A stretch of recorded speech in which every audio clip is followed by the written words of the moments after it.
ठीक है, तो जियो मैकेनिक्स एंड ग्राउंड कंट्रोल जो है it comprises of almost 10 to 15 marks every year. ठीक है, किसी साल ज़्यादा भी हो जाता है इससे, लेकिन इतना ऑन एन एवरेज इतना 10 to 15 मार्क्स का क्वेश्चन हर साल आता है ground mechanics, Jio mechanics and ground control से। सो काफ़ी इंपॉर्टेंट टॉपिक है ये। ठीक है, तो पहला क्वेश्चन है, in an experiment to determine specific gravity, pycnometer का क्वेश्चन है ये, पिक्नोमीटर। ठीक है, पिक्नोमीटर का क्वेश्चन है, चैप्टर कौन सा है, चैप्टर 2। चैप्टर 2, और चैप्टर 2 में टॉपिक कौन सा है, weight and volume, weight volume relationship वाला।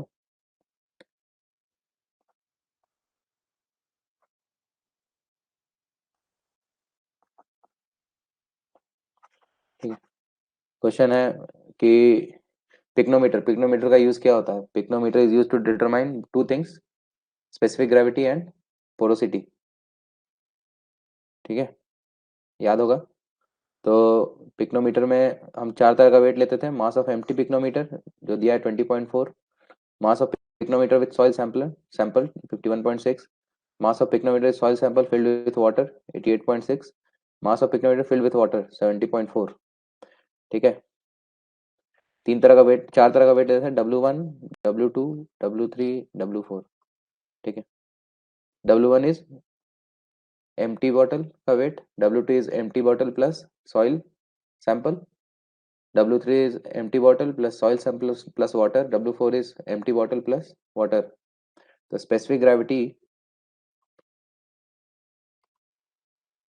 बताना है तुमको, specific gravity of the sample. Specific gravity का फॉर्मूला क्या होता था, W2 minus W1 by W4 minus W1 minus W3 minus W2। तो ये करके बताओ क्या आंसर आ रहा है।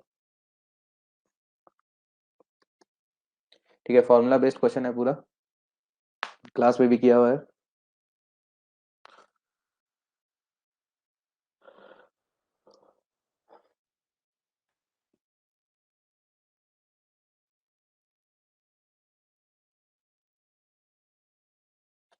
कौन सा चैप्टर ज्यादा आता है ऐसा ये कहना ये नहीं है, मतलब ऑलमोस्ट हर, अगर 10 क्वेश्चन आ रहे हैं तो ऑलमोस्ट सबसे एक दो दो क्वेश्चन रहता ही है। ठीक है, तुम्हारा स्ट्रेस स्ट्रेन एनालिसिस वाला चैप्टर से ज़्यादा क्वेश्चन होने हो सकता है, एक दो क्वेश्चन, या फिर तुम्हारा फेलियर क्राइटेरिया से हो सकता है, ये दो तीन इंपॉर्टेंट है। ठीक है, देखो एक तो तुम्हारा chapter 2 weight volume relationship, sorry physical and mechanical properties of rocks, chapter 5 stress strain analysis, chapter 6 rock mass failure criteria, और ये तुम्हारा stress around underground opening, last के जो तीनों चैप्टर्स हैं। ठीक है, लास्ट के तीनों चैप्टर्स तो पूरे फॉर्मूला बेस्ड है, सब्सिडेंस तो थ्योरी है, और चैप्टर 8 और चैप्टर 10 जो है तुम्हारा स्लोप स्टेबिलिटी और स्ट्रेस अराउंड अंडरग्राउंड ओपनिंग, ये दोनों तो क्या है, फॉर्मूला बेस्ड है पूरा। ठीक है, चैप्टर 8 और 10 से थोड़ा बड़े क्वेश्चन, 2 मार्क्स वाले क्वेश्चन बनते हैं। ठीक है, तो थोड़ा सा मुश्किल भी जाता है। और ग्राउंड कंट्रोल में तो almost most of the question तुम्हारे इसी से रहते हैं, ट्रिब्यूटरी एरिया मेथड वाले। ठीक है, या फिर कोई थ्योरी क्वेश्चन पूछ सकता है, ये सब तुम्हारा किसी इंस्ट्रूमेंट के, इंस्ट्रूमेंट जो तुम्हारा मेजरिंग इंस्ट्रूमेंट होता है उससे रिलेटेड। ठीक है, तो W2 माइनस W1 कितना होगा, 51.6 minus 20.4 by W4 minus W1, 70.4 minus 20.4 minus 88.6 minus 51.6।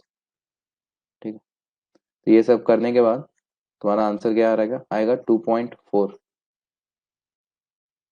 2.4, 2004 नहीं, 2.4, 2.4 इज द आंसर, है ना। और इसका जो आंसर की है उसमें तुम्हारा रेंज है 2.35 से 2.45। ठीक है, तुम्हारा आंसर है 2.4।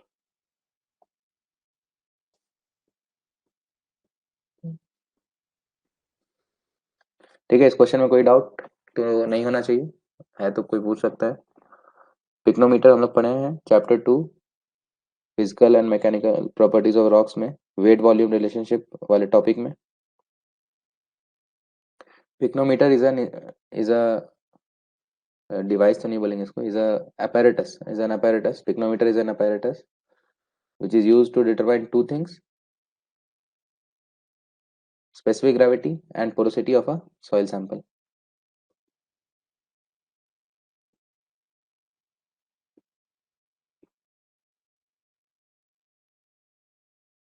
ठीक है, आगे बढ़े। नेक्स्ट क्वेश्चन है तुम्हारा, काफी आसान है ये तुम्हारा। क्वेश्चन है मैकेनिकल प्रॉपर्टीज, चैप्टर 2 से ही है, चैप्टर 2 से मैकेनिकल प्रॉपर्टीज में।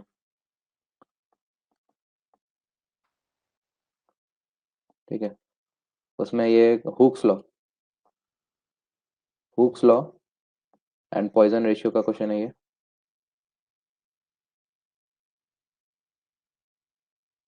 ठीक है,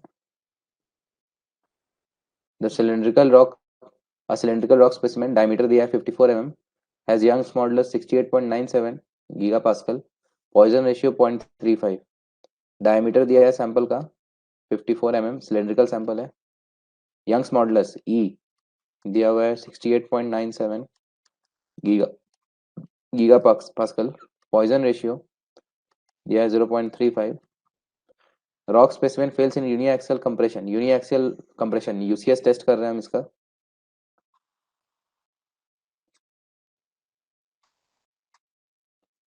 ठीक है,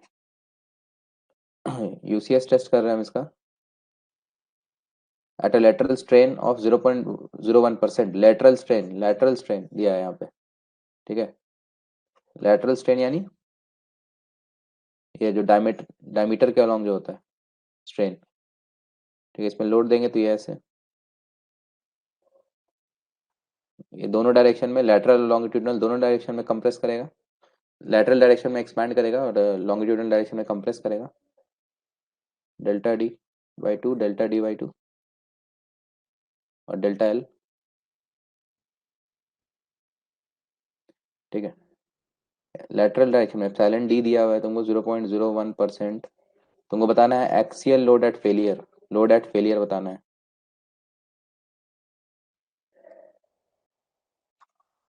P at failure kilo newton में बताना है। ठीक है, तो यहाँ पे ये यूसीएस टेस्ट का भी क्वेश्चन है, ये UCS test, uniaxial compressive test का, ये जो कि हम लोग चैप्टर 2 में ही पढ़े। हाँ, पॉइजन रेशियो का क्वेश्चन है, हुक्स लॉ का है और साथ साथ यूसीएस भी है, यूनिएक्सियल कंप्रेसिव स्ट्रेंथ टेस्ट। ठीक है, तो यूसीएस टेस्ट में जो हमारा सिग्मा सी होता था वो क्या होता था, load at failure by cross sectional area. ठीक है, और हुक्स लॉ के हिसाब से इसको क्या लिख सकते थे, A into delta L by L भी लिख सकते हैं, डेल्टा एल बाई एल। ठीक है, अकॉर्डिंग टू हुक्स लॉ। लेकिन यहाँ पे हमारे पास हमको पी निकालना है, पी निकालना है, ए हम निकाल सकते हैं, एरिया क्या होता है, तुमको डायमीटर दिया हुआ है, D is 54 mm, so area is pi D square by 4। ठीक है, ई गिवन है, delta L by L given नहीं है, गिवन क्या है तुमको, epsilon D, delta D by D given है तुम्हारा। ठीक है, तो डेल्टा एल बाई एल लाने के लिए क्या करेंगे हम, पॉइजन रेशियो क्या होता है, ये भी फॉर्मूला पढ़े, Poisson ratio is lateral strain by longitudinal strain। ठीक है, सारा फॉर्मूला का खेल है पूरा।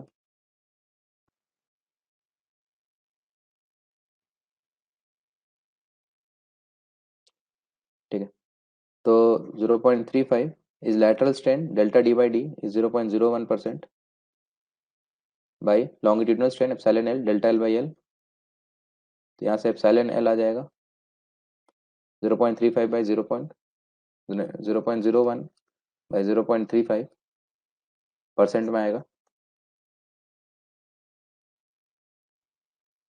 ठीक, this is delta L by L.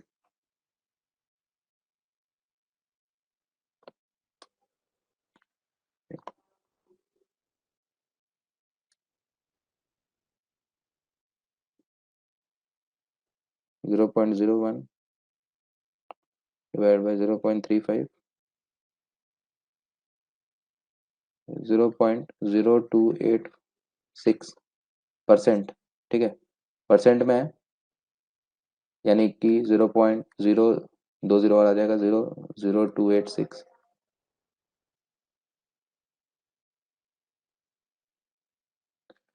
यहाँ पे अब पुट कर दो इसको, p क्या हो जाएगा, p by pi D square by 4, pi 0.054 square by 4 equals to E 68.97 into 10⁻⁹ giga pascal into 0.0000286, P आ जाएगा 68.97 into 10⁻⁹ into 0.0000286 into pi into 0.054 square by 4।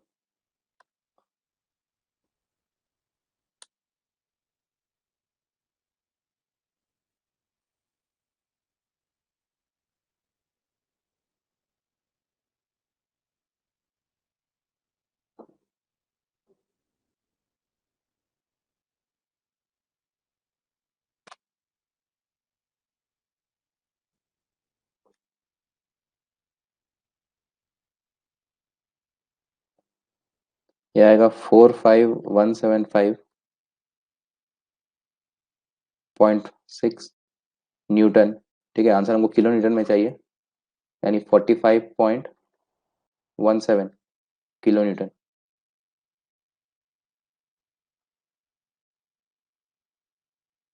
ये आएगा आंसर।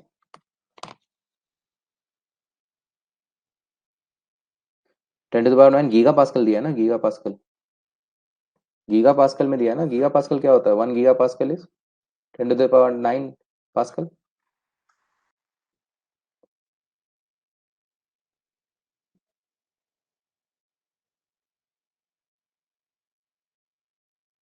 ठीक है, तो इसका जो आंसर रेंज है, ये आंसर आ रहा है 45.17, ठीक है, और इसका जो आंसर रेंज दिया है इट इज बिटवीन 44.8 टू 45.5, तो इसके बीच में अगर आपका कोई भी आंसर आ रहा है तो सही है।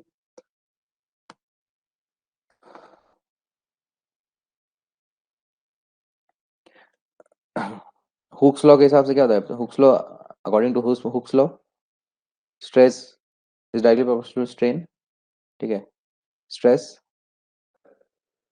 Sigma equals to E times epsilon, E times epsilon, ठीक है, sigma is P by A, epsilon is delta, कौन सा epsilon, del epsilon L, delta L by L, ठीक है, क्वेश्चन में हमको लेटरल स्ट्रेन दिया है, एप्सिलॉन डी दिया है, तो एप्सिलॉन एल कैसे आएगा, म्यू क्या होता है, epsilon D by epsilon L, तो एप्सिलॉन एल आ जाएगा यहाँ से, और इसमें पुट करके हमको सिग्मा आ जाए, सिग्मा मतलब क्या होगा, पी बाई ए, तो यहाँ से पी आ जाएगा, ठीक है।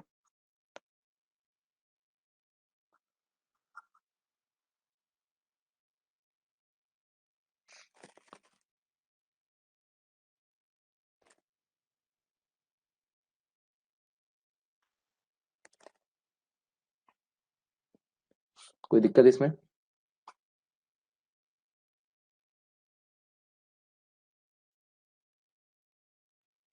157.8 नहीं है, गलत है ये के साथ, ठीक है, किसी को दिक्कत है क्या, आगे बढ़े, आगे बढ़े।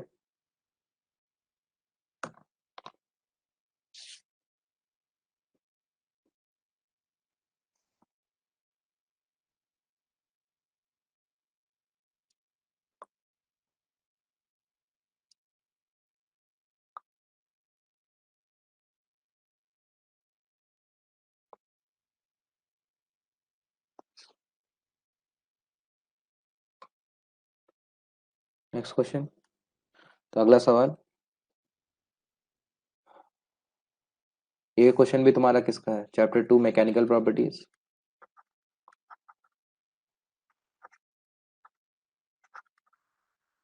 चैप्टर 2 में मैकेनिकल प्रॉपर्टीज में वॉल्यूमेट्रिक स्ट्रेन का क्वेश्चन है ये। ठीक है, क्वेश्चन है कि डायमीटर दिया हुआ है, a core sample of rock, diameter 54 mm, length 108 mm, is subjected to axial loading. Axial load यानी यूसीएस टेस्ट कर रहे हैं उसका भी। Axial strain and Poisson ratio are, axial strain दिया है तुमको, axial strain epsilon L is 2000 into 10⁻⁻6, Poisson ratio 0.28।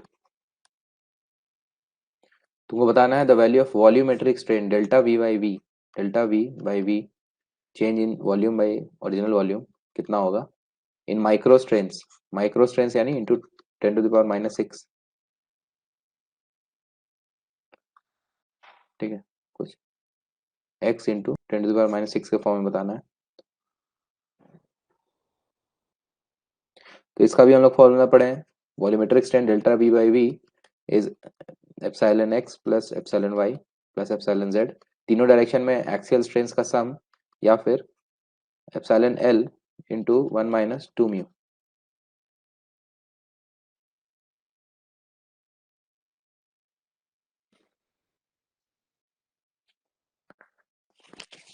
ठीक है, तो एप्सिलॉन एल हमको पता है, म्यू हमको पता है।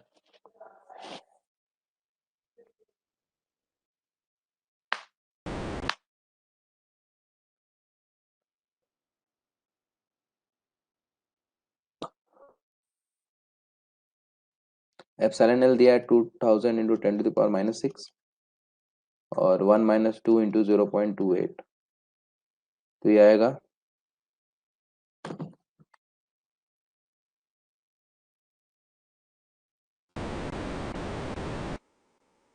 2000 इंटू 0.44, 880 इंटू 10⁻⁻6। ठीक है, तो माइक्रो स्ट्रेन्स में क्या हो जाएगा इसका आंसर 880, है ना। माइक्रो स्ट्रेन्स में बताना है 880। ठीक है, ऐसे इसका आंसर जो है, मतलब इसका जो रेंज दिया है वो 0.000875 से 0.000885 तक है, लेकिन ये गलत है क्योंकि क्वेश्चन तुमको माइक्रो स्ट्रेन्स में बोल रहा है। ठीक है, तो इसका जो आंसर होना चाहिए 880 होना चाहिए।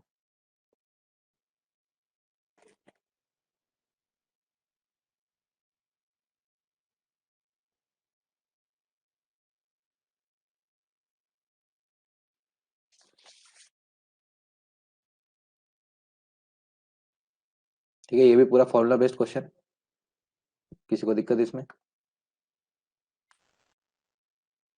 माइक्रो स्ट्रेन मतलब, अरे मतलब वन स्ट्रेन 10⁻⁻6 के टर्म्स में बताना है, माइक्रो स्ट्रेन्स, है ना। स्ट्रेन का तो कोई यूनिट नहीं होता है ना, तो इसलिए माइक्रो स्ट्रेन लिख दिया है। जैसे अगर मान लो मीटर होता तो माइक्रोमीटर में पूछता क्वेश्चन तुमको, मतलब कि इन माइक्रोमीटर्स, लेकिन स्ट्रेन का तो कोई यूनिट नहीं होता ना, इसलिए माइक्रो स्ट्रेन लिख दिया है।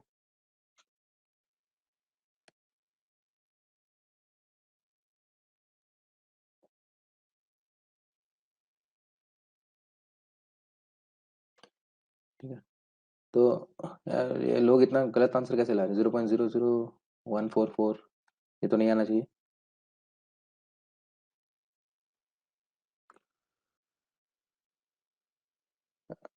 एकदम simple basic formula based question है, तो इसमें गलती नहीं होना चाहिए। ठीक है, अभी तक हम लोग 3 क्वेश्चन देखे ना। हाँ, तीनों क्वेश्चन एकदम फॉर्मूला बेस्ड है, किसी में कुछ दिमाग लाने की जरूरत नहीं था, फॉर्मूला याद रखने की जरूरत था बस।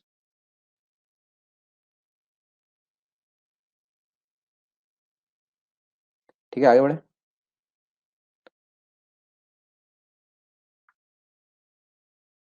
नेक्स्ट क्वेश्चन सब्सिडेंस का क्वेश्चन है, चैप्टर 9 सब्सिडेंस का क्वेश्चन है। ठीक है, कंपोनेंट्स ऑफ सब्सिडेंस, इससे पूछा एक सब्सिडेंस प्रोफाइल दिया है, subcritical subsidence profile is shown in the figure below. The points A B C and D कहाँ कहाँ है, A B C and D क्या क्या रिप्रेजेंट करते हैं, point A B C and D क्या रिप्रेजेंट करते हैं, तो बताओ। इस क्वेश्चन में तुम क्वेश्चन ऑप्शंस एलिमिनेट करके बनाने की कोशिश करो, ठीक है? ऑप्शंस एलिमिनेट करके पहले तुम लोग बताओ क्या आंसर होगा। Point A B C D पूरा का पूरा, ये भी थ्योरी थ्योरी का क्वेश्चन है, थ्योरेटिकल क्वेश्चन है पूरा। सब्सिडेंस का जो फिगर है हम लोग देख चुके हैं क्लास में, ठीक है? ये इन्फ्लेक्शन पॉइंट क्या होता है, zero but zero displacement point कौन सा होता है, ठीक है? मैक्सिमम टेंशन कहाँ पे होता है, सब देख चुके हैं।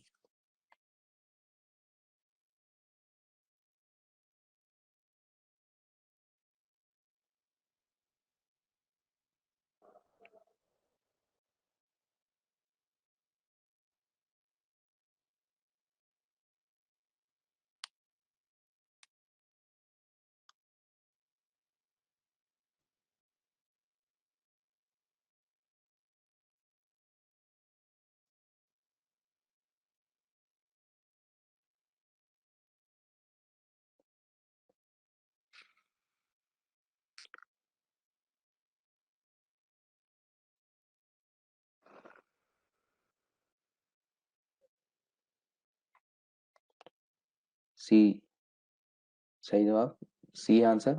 देखो, ये पॉइंट है एस इक्वल्स टू जीरो का, एस इक्वल्स टू जीरो कि क्या है, ये प्लेन ऑफ ड्रॉ है। एंगल ऑफ ड्रॉ जो होता है, एंगल ऑफ ड्रॉ कहाँ से होता है, from panel edge to point of zero subsidence वाली पॉइंट की लाइन, और पैनल एज से वर्टिकल लाइन के बीच में जो एंगल होता है that is angle of draw, ठीक है? ये एस इक्वल्स टू जीरो का पॉइंट हो गया। तो ये हो गया zero displacement, zero vertical displacement. तो ऑप्शन ए तो गलत है, ठीक है? क्योंकि यहाँ पे डी क्या लिखा है, मैक्सिमम कंप्रेशन। अब देखो एंगल ऑफ ब्रेक, ये पॉइंट तुम्हारा एंगल ऑफ ब्रेक का है, ये वाला, ठीक है? तो एंगल ऑफ ब्रेक कहाँ पे होता है, एंगल ऑफ ब्रेक तुम्हारा ये जो एंगल है, ये तो सॉरी, एंगल ऑफ ब्रेक कहाँ है, ये वाला, ये एंगल ऑफ ब्रेक है। प्लेन ऑफ ब्रेक मतलब यहाँ पे, ये तो सिमेट्रिकल है ना, यहाँ से इस पॉइंट से सिमेट्रिकल है। ये प्लेन ऑफ ब्रेक है, मतलब इधर ये वाला सेकंड लाइन, ये वाला प्लेन ऑफ ब्रेक है, एंगल ऑफ ब्रेक, ठीक है?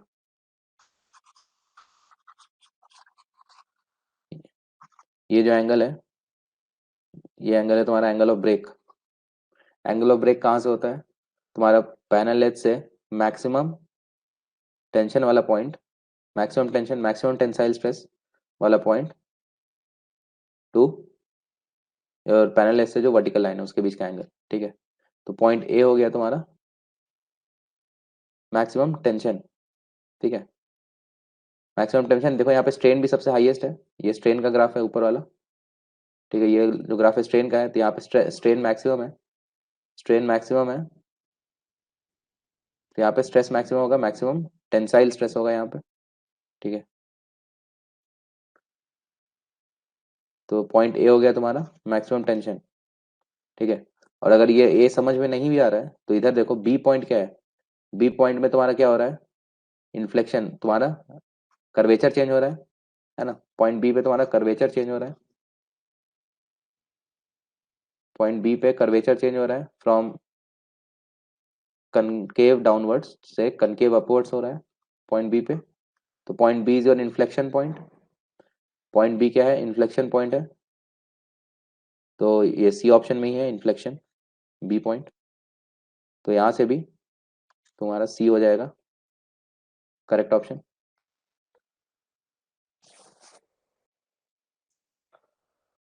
ठीक है? तो point A B C D, D है zero displacement, zero vertical displacement. Point B है इन्फ्लेक्शन, ए है एंगल ऑफ ब्रेक जो होता है तुम्हारा, वो एंगल ऑफ ब्रेक मैक्सिमम, जो मैक्सिमम टेंसाइल स्ट्रेस वाला पॉइंट होता है, मैक्सिमम टेंसाइल स्ट्रेन वाला पॉइंट होता है, वहां से होता है एंगल ऑफ ब्रेक। तो ये तुम्हारा हो गया मैक्सिमम टेंशन वाला पॉइंट, और पॉइंट सी हो जाएगा मैक्सिमम कंप्रेशन।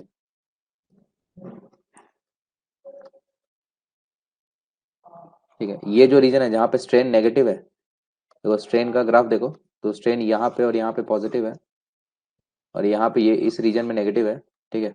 तो यहाँ पे पॉजिटिव स्ट्रेन जो साइन कन्वेंशन है, positive strain is tensile and negative strain is compression compressive, ठीक। तो इस रीजन में ये जो रीजन है, यहाँ पे कंप्रेसिव फोर्स लगता है, कंप्रेसिव स्ट्रेन लगता है। और बाकी इस रीजन में क्या होता है, टेंशन,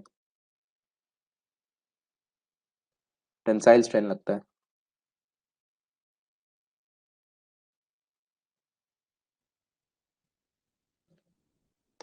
ठीक है।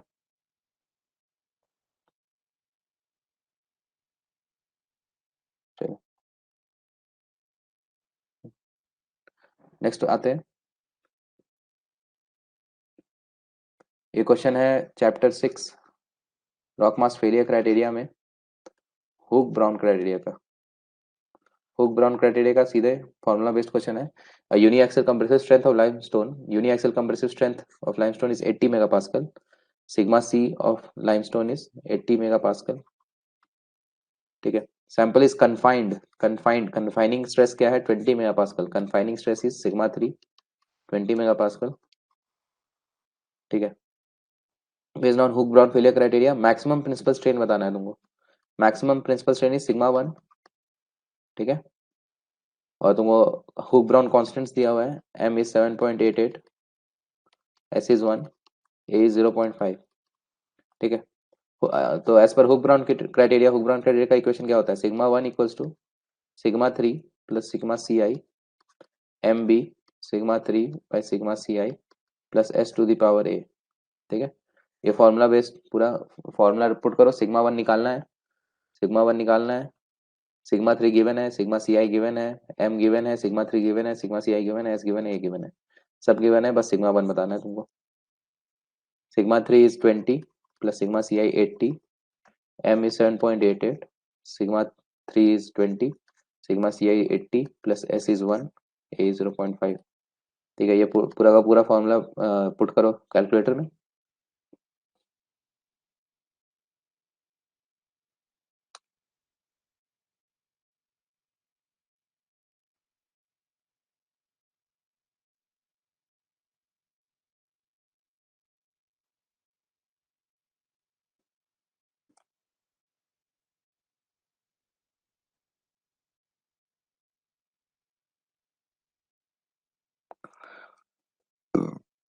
कितना आ रहा है,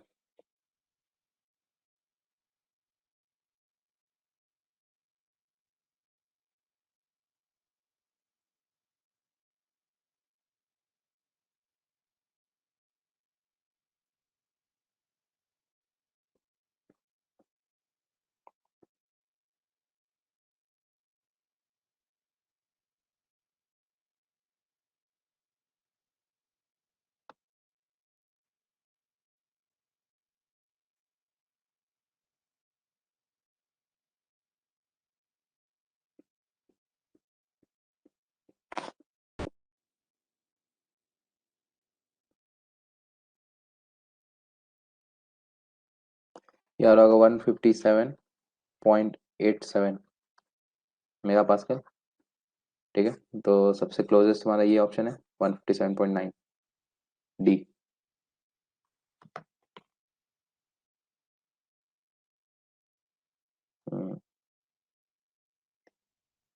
बहुत बढ़िया, आगे बढ़ते हैं।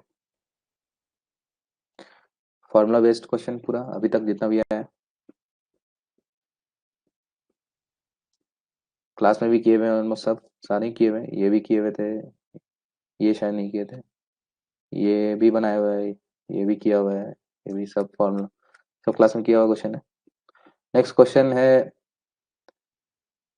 4.6 metre wide beam dipping at 80 degrees mined by horizontal cut and fill stopping method. The fill is to be placed in the stop along the length of 46 metre, height 3 metre. तो तुम्हारा वीन, वीन क्या होता है, मतलब जो तुम्हारा metallic deposit होता है वो क्या होता है, वीन्स में होता है, इस तरह से। तो विड्थ 4.6 दिया है, पैनल का जो तुम्हारा स्टोप का जो तुम्हारा लेंथ है 46 मीटर है, हाइट 3 मीटर है, ठीक है। स्पेसिफिक वेट जो फिलिंग कर रहे हैं हम यहाँ पे तो उस फिल मटेरियल का जो स्पेसिफिक वेट है 15.86 किलोमीटर पर मीटर क्यूब है, पोरोसिटी 35% है और फुली सैचुरेटेड है। ठीक है, यानी इसका जो वॉइड्स है इसमें सिर्फ वाटर है। तुमको बताना है volume of water in the fill में वॉल्यूम ऑफ वाटर कितना है, और जो फिल है उसमें मास ऑफ सॉलिड्स कितना है। ठीक है, तुमको पैनल का हाइट विड्थ और लेंथ दिया है, तो तुम यहाँ से टोटल वॉल्यूम निकाल सकते हो। 4.6 इंटू 46 इंटू 3। क्वेश्चन समझ रहे हो ना? एक तुम्हारा फिल है, मतलब एक तुम्हारा स्टोप है, कोई डिपॉजिट में, वीन वीन टाइप का डिपॉजिट में। ठीक है, जिसमें हमको फिलिंग करना है।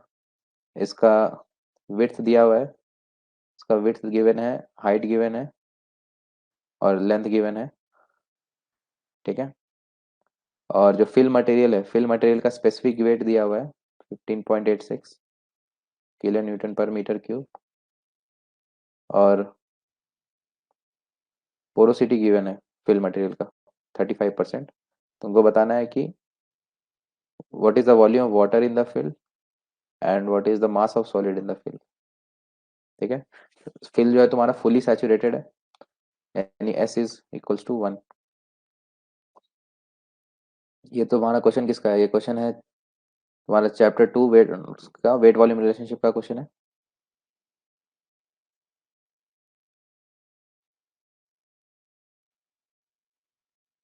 ठीक है, तो हम टोटल वॉल्यूम निकाल सकते हैं। टोटल वॉल्यूम तुम्हारा विड्थ गिवन है, हाइट गिवन है, लेंथ गिवन है। तो ये कितना होगा? 4.6 इंटू 46 इंटू 3, ये हो गया 634.8 मीटर क्यूब। ठीक है, पोरोसिटी गिवन है, पोरोसिटी क्या होता है? Volume of voids by total volume. अब क्योंकि फुली सैचुरेटेड कंडीशन है, so volume of voids will be what? Volume of water plus volume of air plus total volume. But the fill is fully saturated, volume of air will be zero, है ना? Fully saturated condition है, तो इसका मतलब क्या हुआ? Volume जो voids है उसमें क्या है? सिर्फ वाटर है, पूरा वाटर भरा हुआ है, एयर नहीं है। वॉइड्स में सिर्फ वाटर भरा हुआ है। सैचुरेशन का मतलब यही होता है। सैचुरेशन मतलब कैसे? जैसे तुम एक ग्लास पानी लो, ठीक है, you take a glass of water and pour sugar in it, उसमें चीनी डाल दो। ठीक है, तो चीनी घुल जाएगा। ठीक है, तो शुगर विल डिजॉल्व। लेकिन तुम डालते जाओ डालते जाओ डालते जाओ, शुगर डालते जाओ डालते जाओ डालते जाओ, there will be a moment जहाँ पे शुगर अब और ज्यादा मतलब और ज्यादा चीनी उसमें डिजॉल्व नहीं होगा। तो उस केस को हम क्या बोलेंगे कि the water has reached it's saturated condition. उसका जो वॉइड्स है, जो वाटर या सॉल्ट कुछ भी हम पानी में डिजोल्व करते हैं, तो वो कहाँ जाता है? वो उसके वॉइड्स में जाता है। ठीक है, तो जब पूरा वॉइड्स फिल हो जाएगा, तो और ज़्यादा शुगर या सॉल्ट जो भी है डिजोल्व नहीं होगा। ठीक है, तो उस केस को हम बोलते हैं सैचुरेटेड कंडीशन। तो उस केस में क्या होगा? जो वॉल्यूम ऑफ वॉइड्स है उसमें सिर्फ पूरा का पूरा तुम्हारा वाटर है, या जो भी मटेरियल तुम डिजोल्व करो, जैसे यहाँ पानी, पानी में चीनी के केस में चीनी हो गया ठीक है, उसके वॉइड्स में सिर्फ चीनी भर गया। वैसे यहाँ पे सिर्फ वाटर है। सो ये क्या होगा? Volume water bye total volume. ठीक है, पोरोसिटी तुमको गिवन है 0.35, 0.35, 35%, 0.35। ये this is volume water bye total volume 634.8। तो यहाँ से वॉल्यूम वाटर आ जाएगा 634.8 इंटू 0.35,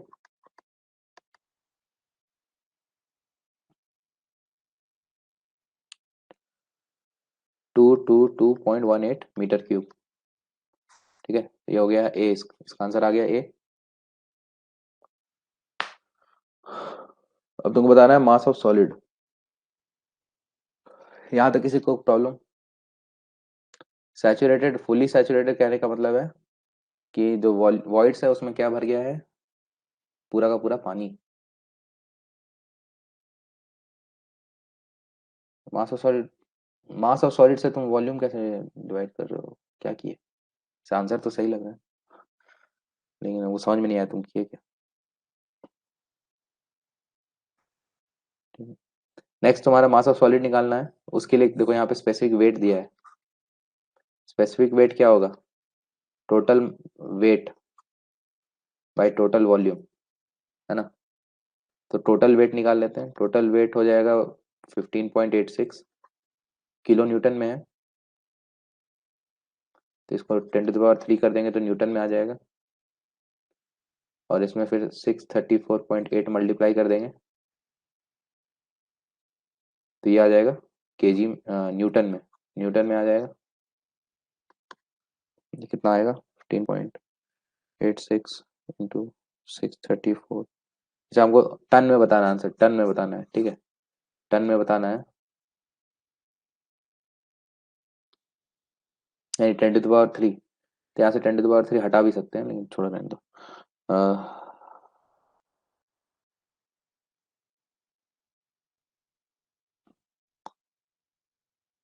ये 10067.928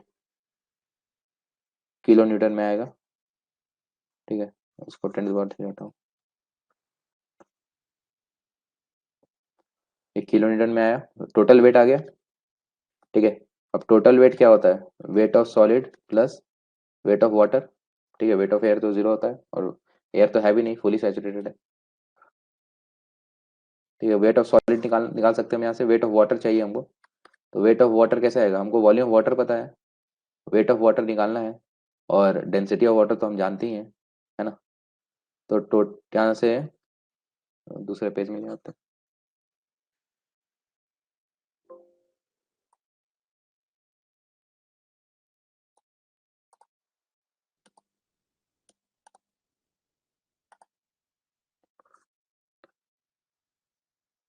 total weight is weight of solid plus weight of water, ठीक है। तो वेट ऑफ सॉलिड हो जाएगा total weight minus weight of water.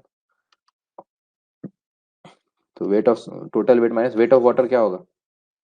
Density of water, जो कि हमको पता होता है। Density of water is weight of water bye volume of water, ठीक है।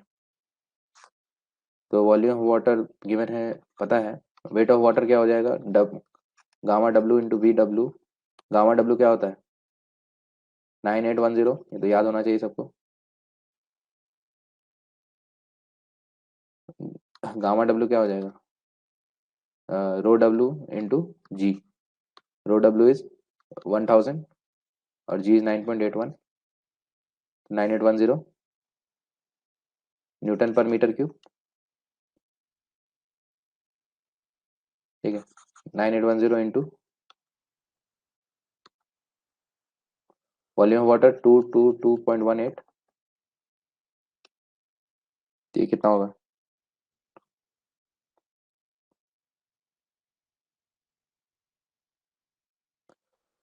और इंटू 10⁻³ कर देंगे तो किलो न्यूटन में आ जाएगा।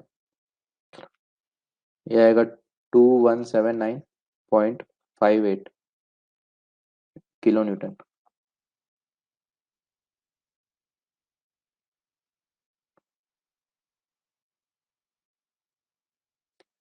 ठीक। तो वेट ऑफ वाटर क्या था? वेट ऑफ वाटर था 10067, 10067.928। ये 585 है, माइनस 2179.585 कितना है? 067.928 माइनस 2179.585, 7888.343 किलो न्यूटन, ठीक है। Kilo newton. अब मास ऑफ सॉलिड चाहिए हमको। Mass of solid is weight of solid by G, expression due to gravity. तो 7888.343। अब यहाँ पे 10⁻³ मल्टीप्लाई कर देते हैं, न्यूटन आ गया। न्यूटन में बाई जी इज 9.81। तो ये आ जाएगा केजी में। 788.343 डिवाइडेड बाई 9.81, 804.11 इंटू 10⁻³ केजी, ठीक है। अब हमको टन में आंसर चाहिए। तो टन में आंसर चाहिए तो इसको 10⁻³ से डिवाइड कर देंगे, है ना। 1 टन इज 1 टन इज 10³ ठीक है। 1000 kg में 1 टन होता है, और 100 kg में 1 क्विंटल होता है। ठीक है, माइनिंग इंजीनियर्स को तो टन में ही कैलकुलेशन करना रहता है, तो टन तो कोई नया चीज नहीं है। तो 804.11 kg टन।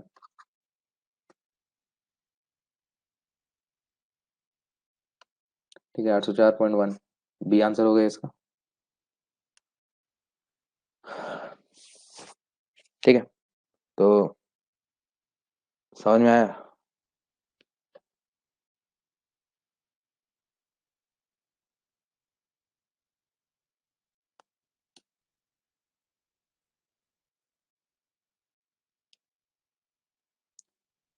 तो मास ऑफ सॉलिड के लिए यहाँ पे देखो, स्पेसिफिक वेट दिया है। स्पेसिफिक वेट क्या, किलोन्यूटन पर मीटर क्यूब में, मतलब स्पेसिफिक वेट मतलब वो स्पेसिफिक ग्रेविटी दिया है। ठीक है, तो टोटल वेट बाय वॉल्यूम। ठीक है, तो यहाँ से टोटल वेट निकाल सकते हैं, specific weight into total volume. तो ये आ गया टोटल वॉल्यूम किलो न्यूटन में। यूनिट्स का ध्यान रखो, ये किलो न्यूटन पर मीटर क्यूब में है, ये मीटर क्यूब में है, तो ये आंसर किलो न्यूटन में आएगा। ठीक है, टोटल वेट क्या होगा, volume weight of solid plus weight of water. ठीक है, वेट ऑफ वाटर हम कैसे निकाल सकते हैं, डेंसिटी ऑफ वाटर या स्पेसिफिक वेट ऑफ वाटर हमको पता होता है। Density of water is 1000 kg पर metre cube. Specific weight of water is 9810 newton पर मीटर क्यूब। ठीक है, तो स्पेसिफिक वेट ऑफ वाटर क्या हो जाएगा, total wait, sorry wait of water by volume of water. ठीक है, वॉल्यूम ऑफ वाटर हमको पता है 222.18, और density of water, specific weight of water is 9810 newton पर मीटर क्यूब। तो ये न्यूटन पर मीटर क्यूब में है, ये मीटर क्यूब में है, तो आंसर न्यूटन में आएगा। लेकिन 10⁻³ मल्टीप्लाई कर दिया हम, तो ये किलो न्यूटन में आ गया। ये किलो न्यूटन में क्यों लाए, क्योंकि ये भी किलो न्यूटन में था, ये भी किलो न्यूटन में था, तो इसको भी किलो न्यूटन में ले आए। तो यहाँ से wait of solid, total weight minus weight of water, इसको माइनस कर दिए, ये किलो न्यूटन में आ गया। ठीक है, अब यहाँ से इसको हमको मास में कन्वर्ट करना है, तो मास क्या हो जाएगा, weight by acceleration due to gravity. तो ठीक है, अब यहाँ पे इसका 10⁻³ इसको न्यूटन में ले आए, क्योंकि केजी में चाहिए था हमको आंसर।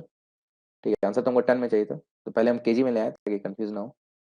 ठीक है, तो केजी में लाने के लिए क्या किया, इसको किलो न्यूटन को न्यूटन कर दिया 10⁻³ मल्टीप्लाई करके, तो ये इतना केजी आ गया, टन में चाहिए आंसर, तो 10⁻³ डिवाइड करती है। ठीक है,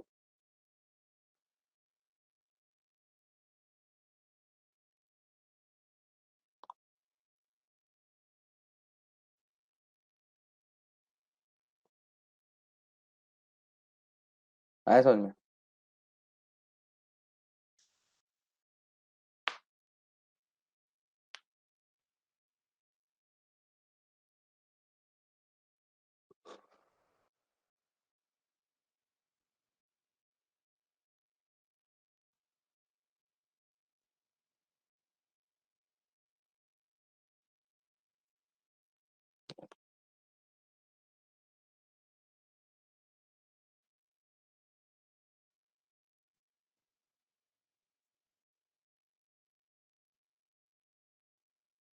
इसको और भी तरीकों से कर सकते थे, ये और भी तरीका है इस क्वेश्चन को बनाने का।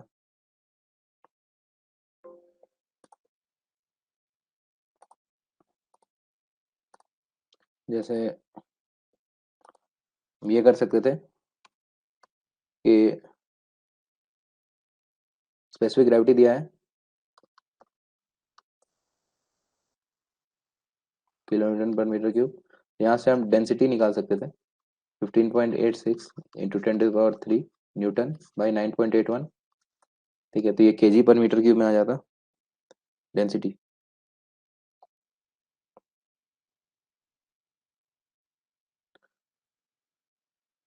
1616.71 केजी पर मीटर क्यूब। ठीक है, ये आ जाता डेंसिटी। ठीक है, तो density is mass by total mass by volume, total volume. ठीक है, तो यहाँ से टोटल मास आ जाता 1616 0.71 इंटू टोटल वॉल्यूम कितना था 634.8।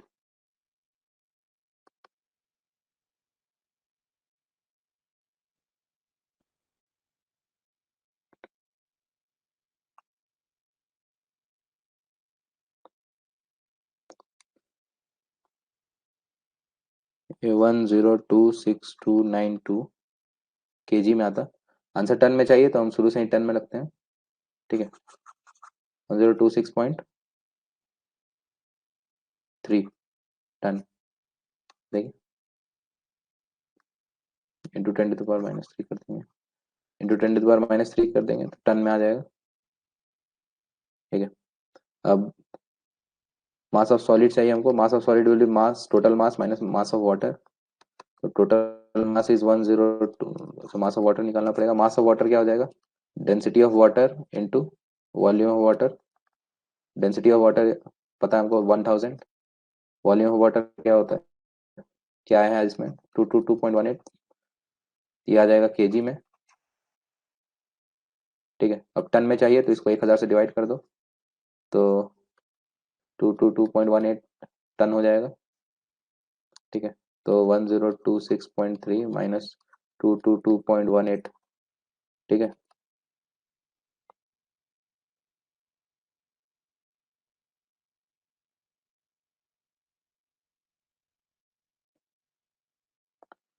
ठीक है 804.12 के टन। तो यहाँ ऐसे भी बना सकते थे इसको। अच्छा, अच्छा ये वही किया था। हम्म,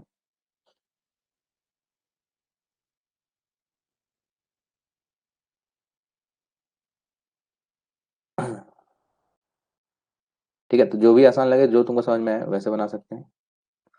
अभी समझ में आया।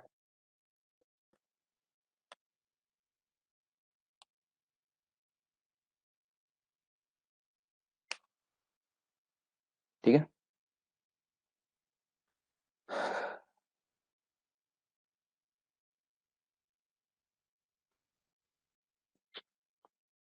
आगे बढ़े नेक्स्ट क्वेश्चन। तो ये गेट 2013 का क्वेश्चन अब खत्म होता है। 2013 में इतना ही क्वेश्चन था जियो मैकेनिक्स ग्राउंड कंट्रोल से। अभी 2014 में आते हैं।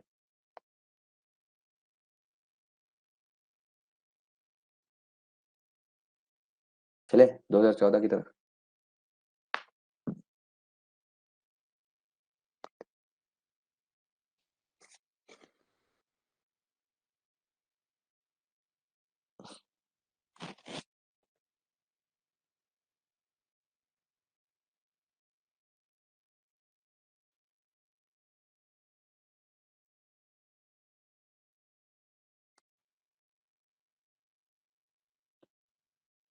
तो ये गेट 2014 है यहाँ से।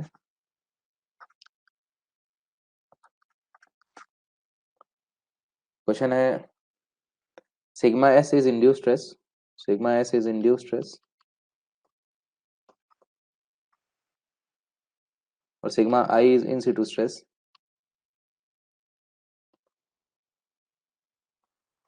तो स्ट्रेस कंसंट्रेशन क्या है इस पॉइंट पे।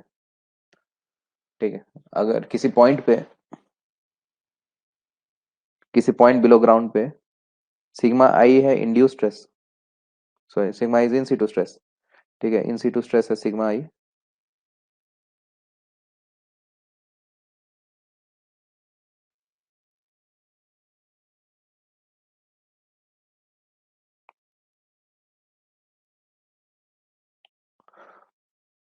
और उस पॉइंट पे हम स्ट्रेस इन सिटू स्ट्रेस है सिग्मा आई और सिग्मा एस कोई इंड्यूस स्ट्रेस है। ठीक है, stress को हम इंड्यूस कर रहे हैं। इंड्यूस कैसे कर सकते हैं, इंड्यूस कर सकते हैं कोई भी मैनमेड एक्टिविटी से। तो उस पॉइंट पे स्ट्रेस कंसंट्रेशन क्या होगा। ठीक है, तो स्ट्रेस कंसंट्रेशन होता है जो स्ट्रेस हम इंड्यूस कर रहे हैं बाय जो स्ट्रेस था वहां पे पहले से।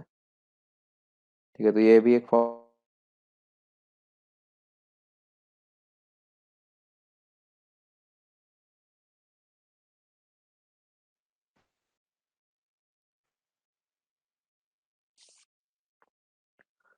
ठीक है,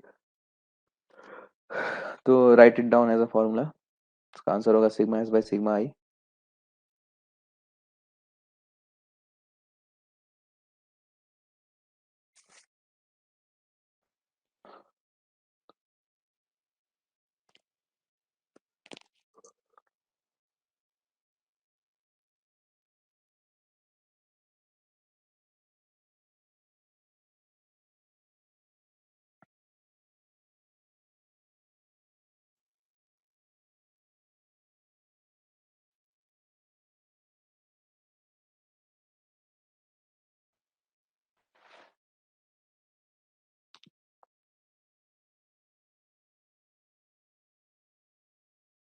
ठीक है, तो छोटा सा क्वेश्चन है, आगे बढ़ते हैं।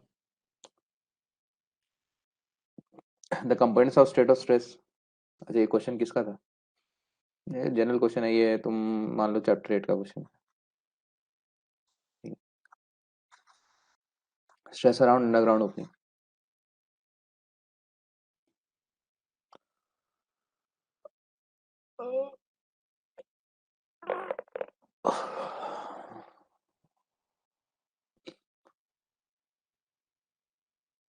नेक्स्ट क्वेश्चन है component of state of stress. ये चैप्टर 5 स्ट्रेस एनालिसिस का क्वेश्चन है, प्रिंसिपल स्ट्रेस का।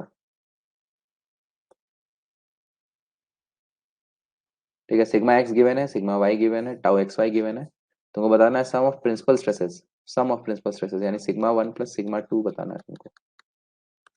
ठीक है, तो इसका ही फॉर्मूला होता है, सिग्मा 1 क्या होता है, sigma X plus sigma Y, sigma X X plus sigma Y Y by 2 plus square root of sigma X X minus sigma Y Y by 2 whole square plus tau X Y whole square.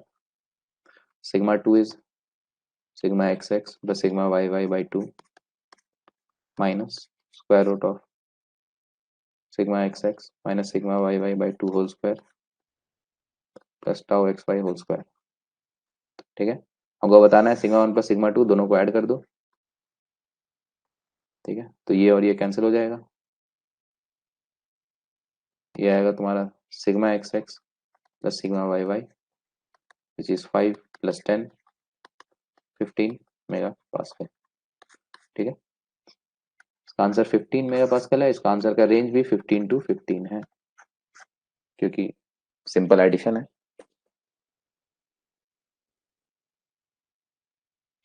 ठीक है, आसान सा question है, कोई दिक्कत तो नहीं होना चाहिए इसमें। कोई दिक्कत है तो बताओ, तो आगे नेक्स्ट बढ़ते हैं।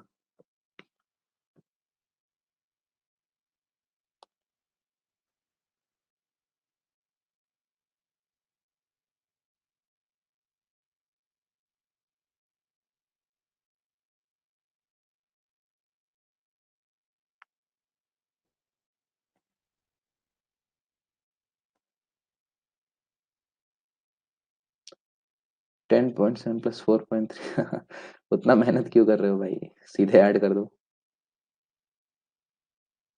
ठीक है, तो थोड़ा सा, तो ये सब कैसे आता है, जब तुम बहुत सारे क्वेश्चंस प्रैक्टिस करोगे, टाइम 3 घंटे का टाइम में बैठ के क्वेश्चंस बनाओगे, तो फिर ये सब शॉर्टकट्स आता है। ठीक है, वो भी जो तुम किए ठीक था, सही है, वही तरीका तो वही है। लेकिन अगर कोई क्वेश्चन 5 सेकंड में बन सकता है, तो उसमें 1 मिनट लगाने की क्या जरूरत है ना? तो ये कैसे आएगा, ये जो शॉर्टकट मेथड होता है, वो कैसे आता है, जब तुम बहुत बार लॉन्ग तरीके से तुम बहुत बार बनाओगे क्वेश्चन को, तब वो शॉर्ट मेथड्स आते हैं दिमाग में। ठीक है, तो शॉर्टकट कोई सिखा नहीं सकता, शॉर्टकट खुद सीखा जाता है। ठीक है, नेक्स्ट बढ़ते हैं।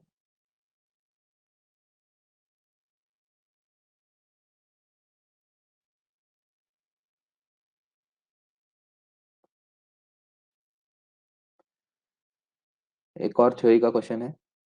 इन a cut and fill stope the main purpose of back filling is, back filling हम लोग पढ़े हैं चैप्टर, ये ग्राउंड कंट्रोल में पढ़े हैं हम लोग, ग्राउंड कंट्रोल में चैप्टर 1 में पढ़े हैं।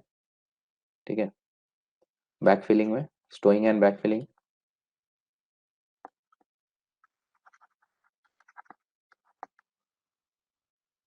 तो पूछ रहा है कि कट एंड फिल स्टोविंग में बैक फिलिंग क्यों करते हैं। तो बैक फिलिंग क्यों करते हैं, तो और डाइल्यूशन रिड्यूस करने के लिए, ये तो नहीं हो सकता है ना। फिलिंग कब करता है, जब हम और वहां से निकाल चुके होते हैं, स्टोव जब वहां से एक्सट्रैक्शन हो गया होता है उसके बाद फिलिंग करते हैं, तो ओवर डाइल्यूशन और ओवर रीहैंडलिंग का तो बात है नहीं, है ना, बात कुछ रॉक मैकेनिक्स का ही होगा। Prevent high stress concentration in far field domain. Far field कहने का मतलब क्या हुआ, जब हम अंडरग्राउंड ओपनिंग में हम लोग फार फील्ड और नियर फील्ड देखे थे, है ना, अंडरग्राउंड ओपनिंग में हम लोग देखे थे ना फार फील्ड और नियर फील्ड। जो यहाँ पे इंड्यूस हो रहा है, ठीक है, ये तुम्हारा सिग्मा, क्या क्या था उसमें, थीटा थीटा और सिग्मा आर आर और टाउ थीटा आर, जो भी, ये सब क्या है, तुम्हारा नियर फील्ड स्ट्रेसेस है। और ये जो सिग्मा, ये पी नॉट के पी नॉट जो लगता था, ठीक है, ये सब क्या था, ये सब तुम्हारा फार फील्ड स्ट्रेसेस है। ये नियर स्ट्रेस फील्ड है, ठीक है, नियर स्ट्रेस फील्ड और फार स्ट्रेस फील्ड, ये के पी नॉट ये सब क्या है, फार फील्ड। ठीक है, नियर फील्ड और फार फील्ड का क्यों, का क्या मतलब है कि देखो, ये हम लोग देखे थे चैप्टर 8 में ही कि अगर कोई ओपनिंग बनाते हैं हम अंडरग्राउंड में, तो जो उस ओपनिंग के आसपास का कुछ ही एरिया होता है जहां तक कि उस ओपनिंग का की वजह से स्ट्रेस इंड्यूस होता है। अगर मान लो तुम दिल्ली में कहीं ये किए टनल बनाए, तो उसका इफेक्ट तुमको इधर पटना में नहीं दिखेगा, समझे। उसका जो नियर फील्ड रहेगा वो उसी के कुछ आसपास वाले एरिया में रहेगा। ठीक है, तो जो इंड्यूस स्ट्रेस होता है वो नियर फील्ड डोमेन में ही होता है। ठीक है, फार फील्ड में वो वापस अगर तुम और थोड़ा दूर चले जाओगे तो वापस से इन सीटू स्ट्रेस ही मिलेगा तुमको, पी नॉट और के पी नॉट, है ना। ये भी हम लोग, इसको हम लोग डिराइव भी किए थे, अगर याद हो। ठीक, तो ये तो अलग चीज हो गया। क्वेश्चन है कि बैक फिलिंग क्यों करते हैं। तो फार फील्ड डोमेन में हाई स्ट्रेस कंसंट्रेशन प्रिवेंट करने के लिए, तो बात यह है कि फार फील्ड डोमेन में तुम्हारा स्ट्रेस इफेक्ट ही नहीं होगा किसी भी एक्टिविटी की वजह से। फार फील्ड में तुम्हारा जो इन सीटू स्ट्रेस रहता है वही लगता है। तो इस क्वेश्चन को, ग्राउंड कंट्रोल क्वेश्चन को, हम जियो मैकेनिक्स के नॉलेज से भी ये वाला ऑप्शन एलिमिनेट कर सकते हैं। आंसर होगा इसका C, prevent displacement due to dilation of fractured wall rock. ठीक है, सही बात है। बैक फिलिंग क्यों करते हैं, क्योंकि जो तुम्हारा स्टोप है, उस स्टोप का जो वॉल्स है उसका डिस्प्लेसमेंट रोकने के लिए। ठीक है,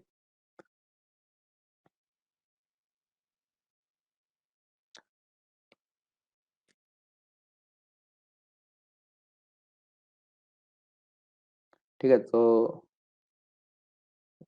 काफी समझदारी से ये क्वेश्चन भी बनाया गया।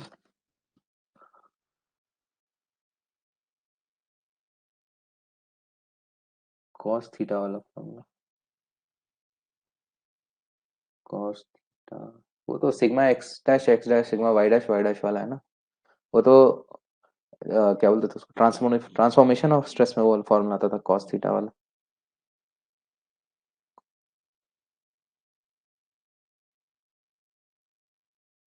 डायलेशन मतलब फूल जाना, है ना। रॉक का डायलेट हो जाना मतलब क्या होता है, जैसे ये बोलते हैं ना, जो तुम्हारा आँख, आँख का, ये क्या बोलते हैं उसको, प्यूपिल, प्यूपिल डायलेट हो जाता है ना, वो जो मतलब जो चश्मा लगाते लोग उनको, वो लोग शायद जानते होंगे। जैसे अ, तुम बहुत, जैसे बहुत कम ये इल्यूमिनेशन वाले कोई डार्क प्लेस पे हो तुम, ठीक है, अंधेरे वाली जगह पे हो, तो तुम्हारा प्यूपिल क्या हो जाता है, वो फूल जाता, मतलब डायलेट हो जाता है, ताकि ज्यादा से ज्यादा लाइट अंदर आ सके। और तुम बहुत ज्यादा ब्राइट प्लेस पे हो तो तुम्हारा प्यूपिल जो है वो सिकुड़ जाता है ताकि बहुत कम लाइट आए। ठीक है, तुम जियोलॉजी में, बायोलॉजी में घुस गए। तो डायलेशन का मतलब होता है कि जो एक वॉल्यूम का बढ़ना। ठीक है, जैसे जब हम ब्लास्टिंग करते हैं, तो ब्लास्टिंग करते हैं तो हमारा वॉल्यूम क्या हो जाता है, इंक्रीज हो जाता है। Increase in volume is dilation. ठीक है,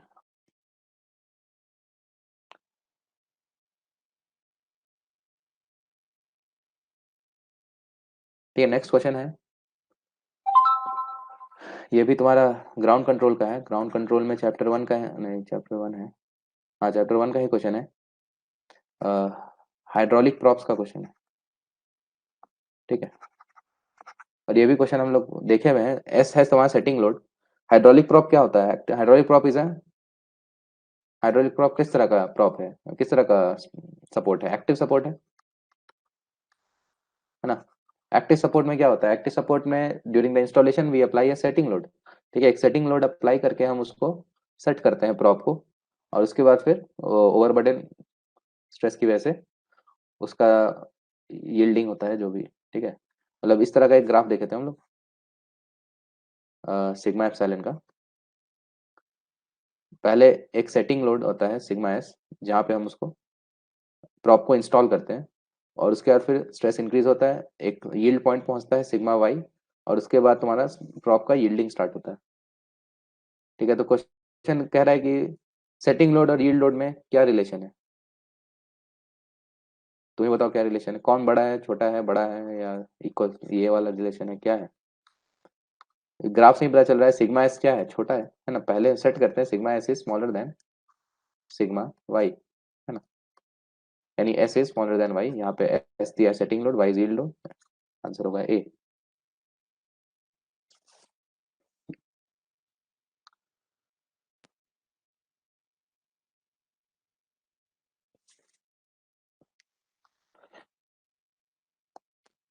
ठीक है,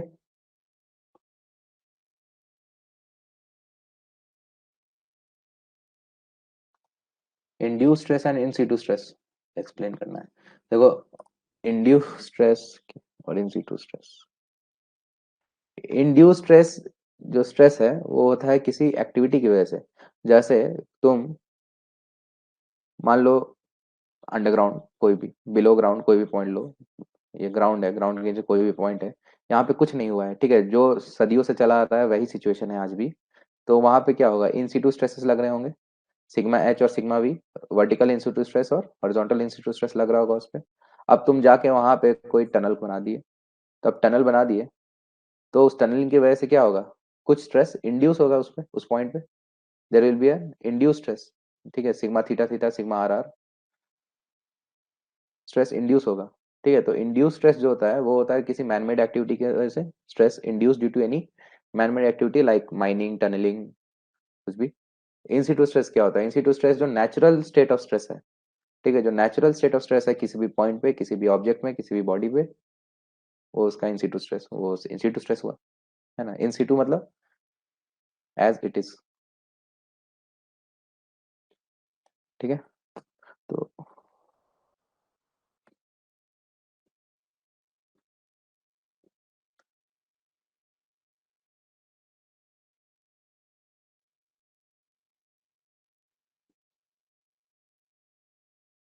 ठीक है, आगे बढ़े। नेक्स्ट क्वेश्चन है, which one of the following is the most likely mode of slope failure for waste dump. Waste dump में कौन सा फेलियर होता है, वेस्ट डंप में कौन सा मटेरियल होता है, कौन सा वेस्ट डंप में, कोई सॉइल टाइप का मटेरियल होता है ना, कोई लूज मटेरियल होता है। वेस्ट डंप में ओवर तो नहीं होता ना, वेस्ट में वेस्ट मटेरियल होता है ना वेस्ट डंप में। ओपन कास्ट माइंस में वेस्ट डंप्स बनाते हैं, वेस्ट डंप्स में क्या डालते हैं, कोई लूज मटेरियल, सॉइल मटेरियल। ठीक है, जो हमारा वेस्ट है वो डालते हैं। तो किसी भी लूज या क्या बोलते हैं, सॉइल के डंप में कैसा फेलियर होगा। ये भी हमारा क्लास में किया हुआ क्वेश्चन है, क्लास में क्वेश्चन नहीं किया हुआ है, क्लास में पढ़ाया हुआ चीज़ है ये चैप्टर 10 स्लोप स्टेबिलिटी में है। स्लोप स्टेबिलिटी में, स्लोप स्टेबिलिटी में पढ़े हुए हैं हम, टाइप्स ऑफ फेलियर्स में, टाइप्स ऑफ फेलियर्स पढ़े हैं, फिर उसके बाद स्लोप स्टेबिलाईजेशन में भी देखे थे। कोई भी लूज मटेरियल में या सॉइल मटेरियल में या वेस्ट डंप में होता है सर्कुलर फेलियर। ठीक है, circular failure, circular failure in any loose और सॉइल मटेरियल,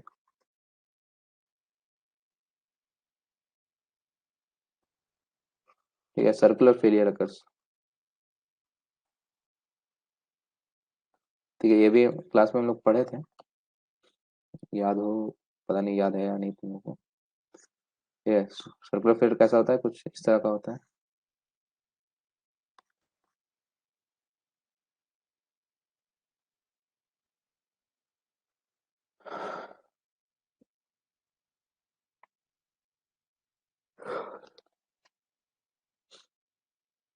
ठीक है,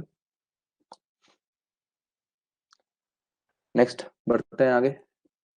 ये भी फॉर्मूला है। K is thermal conductivity, rho is density, C specific heat. Thermal diffusivity बताना है। थर्मल डिफ्यूजिविटी क्या होता है?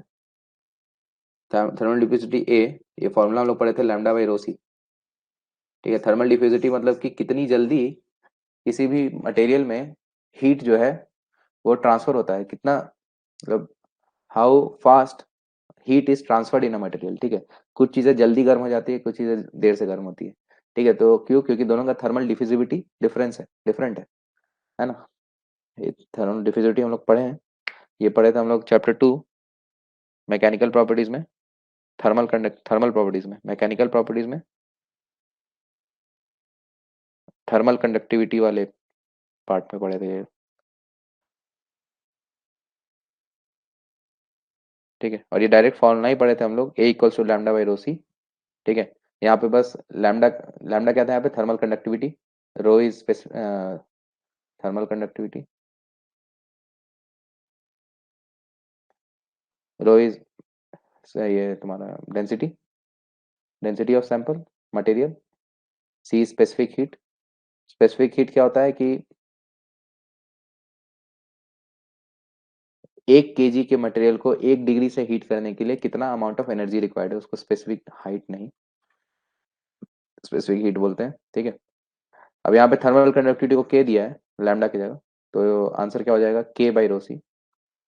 ठीक है, डी। ठीक है, थर्मल डिफ्यूजिविटी क्या है? Thermal diffusivity is how fast heat travels in a material.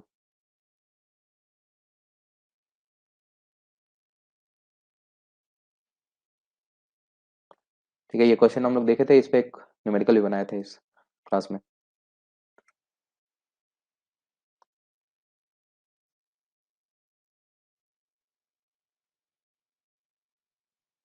ठीक है, इसमें भी कोई दिक्कत तो नहीं होगा?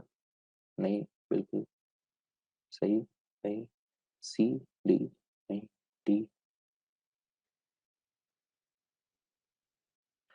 चले, नेक्स्ट आगे बढ़ते हैं।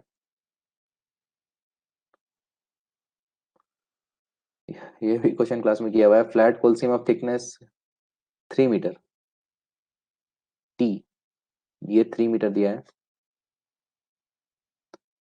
Is excavated and broken rock has completely filled the space created due to extraction. ठीक है, यहाँ पे सब्सिडेंस होता है और मतलब केविंग होता है, और केविंग के बाद ये पूरा जो एरिया है वो ब्रोकन रॉक मास से भर जाता है। ठीक है, केविंग हाइट एच है, बल्किंग फैक्टर जो है के दिया है 1.2। ये भी क्लास में किया हुआ क्वेश्चन है, के इज 1.2। तुमको बताना है केविंग हाइट बताना है, ये एच बताना है। ठीक है, तो के क्या होता है? K bulking factor is volume of rock after blasting या after caving by volume of rock before caving. ठीक है, ये फॉर्मूला था। आफ्टर केविंग क्या होगा? वॉल्यूम, के क्या है? 1.2।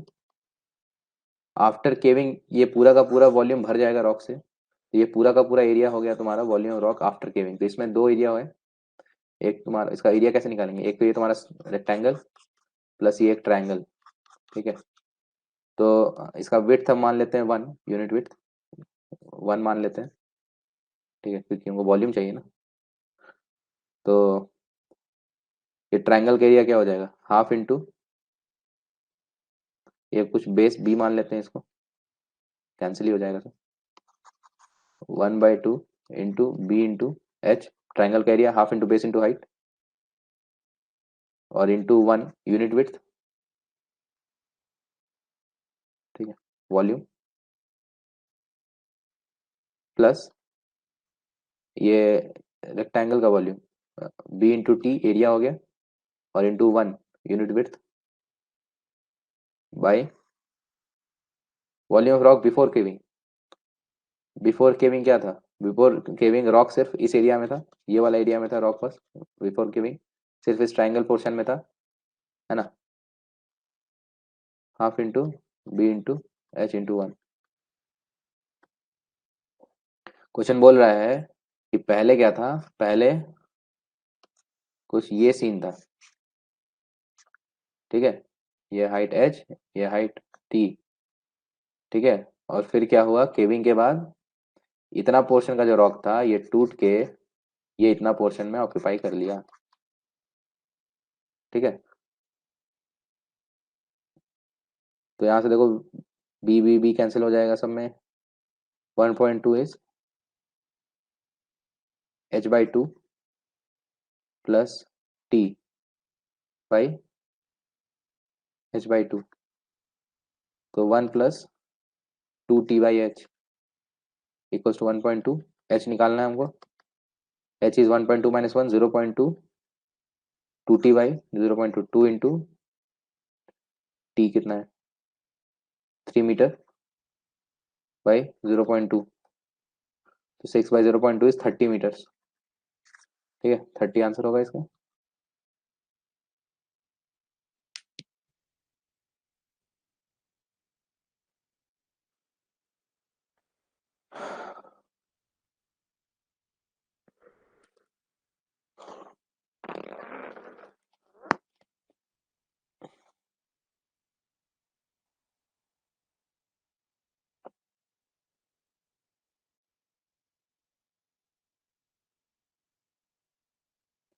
ठीक है, समझ में आया।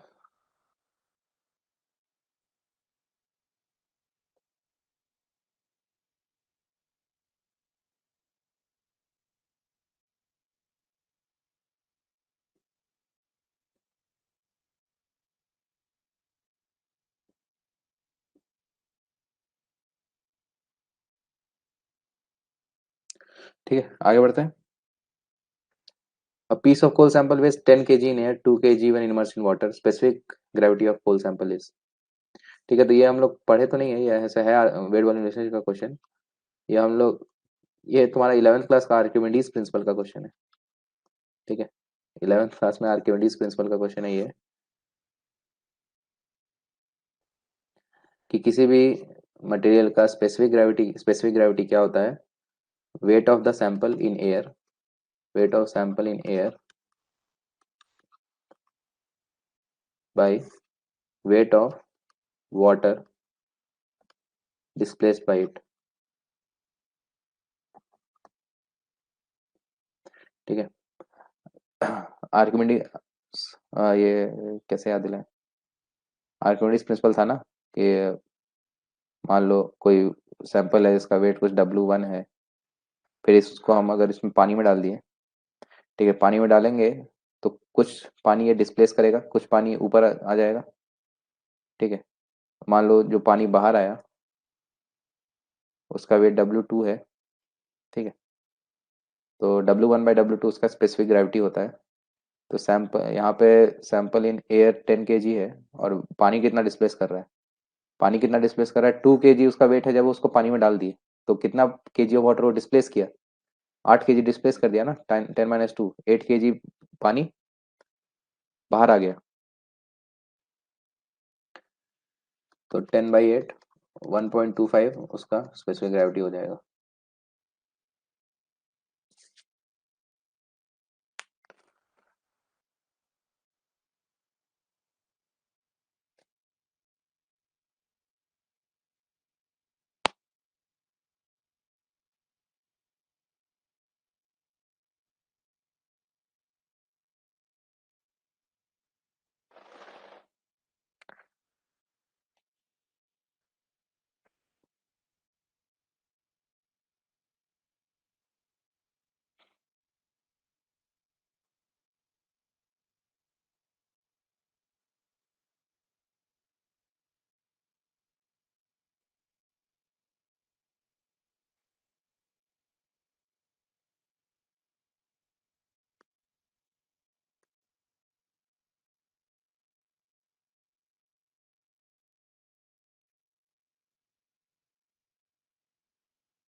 ठीक है,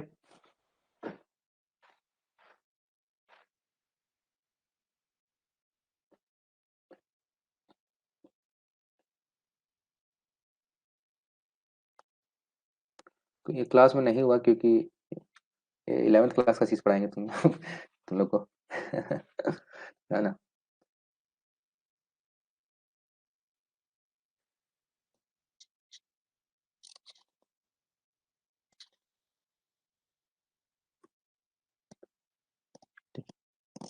ठीक है, आगे बढ़ते हैं।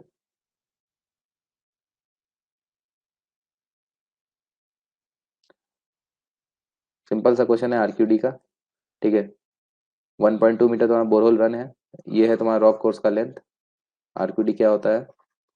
Length of core pieces greater than equal to 10 centimetre by total borehole run. ठीक है, ये सिंपल फॉर्मूला बेस्ड क्वेश्चन है, आराम से निकाल सकते हो। 20 + 15 + 10 + 10 बाई 1.2, ये सब सेंटीमीटर्स में है, तो इसको भी सेंटीमीटर में ले लो। 120 × 100 परसेंटेज में चाहिए।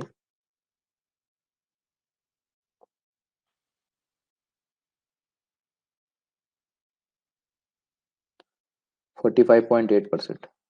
ठीक है, आंसर है सी।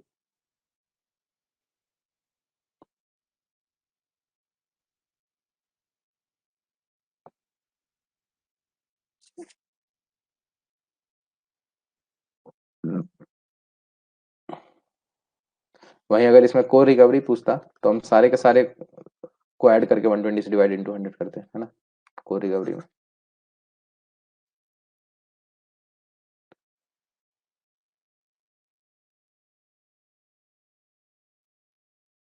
3 डिजिट वाले में भी सिंपल नहीं होता है। 3 डिजिट मतलब? ठीक है, वो दिया होगा लेकिन गेट के हिसाब से ग्रेटर देन इक्वल टू लेते हैं हम। ठीक, अ, ठीक है, तो ये क्वेश्चन भी आसान से ही है आरक्यूडी। हाँ, मतलब ऊपर और नीचे सेम यूनिट्स होना चाहिए। ठीक है, ऊपर मिलीमीटर है तो नीचे मिलीमीटर रखो, ऊपर सेंटीमीटर है तो नीचे सेंटीमीटर रखो। ठीक है, तो सोचना क्या है इतना। चले आगे बढ़ते हैं। Next question weight volume relationship का है, चैप्टर 2 वेट वॉल्यूम रिलेशनशिप। काफी क्वेश्चन आ रहे हैं वेट वॉल्यूम रिलेशनशिप से। डायमीटर दिया है 50 mm, length 100 mm, waste 300 gram. ठीक है, आफ्टर सैचुरेटिंग इन ब्राइन, यानी कि जो वॉल्यूम ऑफ वॉइड्स है उसमें क्या है? सिर्फ ब्राइन है। ठीक है, सैचुरेट कर दिया उसको ब्राइन सॉल्यूशन से। ब्राइन क्या होता है? NaCl का सॉल्यूशन होता है, NaCl का एक मिक्सचर होता है, उसको ब्राइन बोलते हैं। और स्पेसिफिक ग्रेविटी है 1.05 ब्राइन का। ठीक है, रो ऑफ ब्राइन इज 1.05। और सैचुरेट करने के बाद उसका वेट हो गया है, ड्राई सैंपल का weight of mass, dry sample का वेट है 300 ग्राम।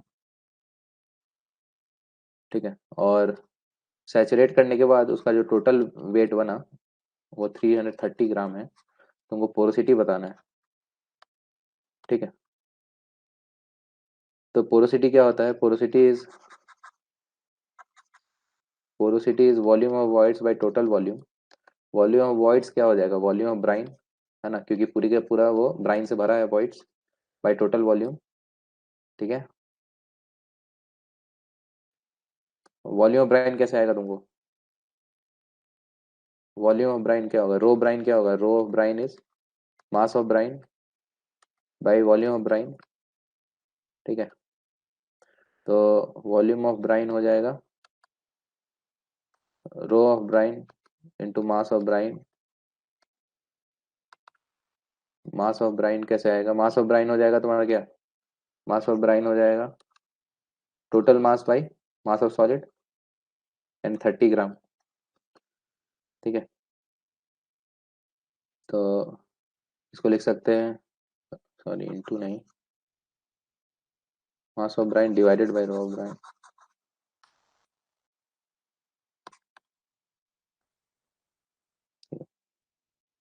मास of brine by rho brine by total volume.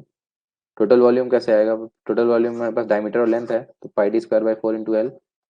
By D square by 4 into length हो जाएगा तुम्हारा टोटल वॉल्यूम। ठीक है, तो ये निकाल ही लेते हैं। टोटल वॉल्यूम हो जाएगा pi into D square 0.05 square by 4 into 0.01, 1 2 3 0.1।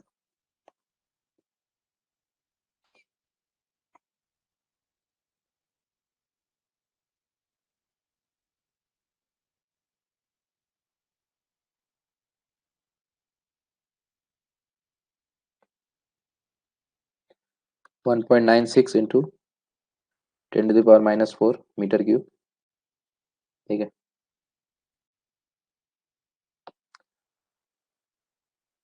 तो मास ऑफ ब्राइन है 30 ग्राम।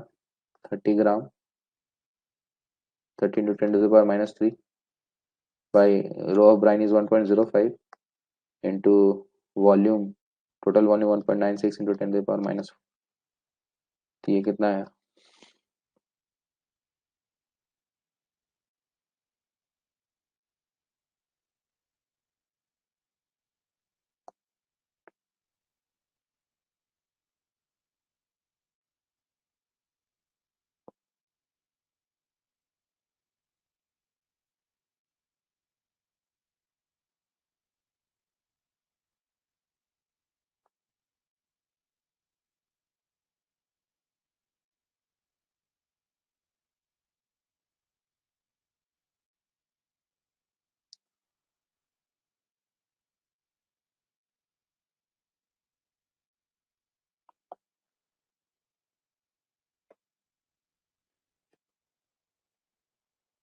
0.05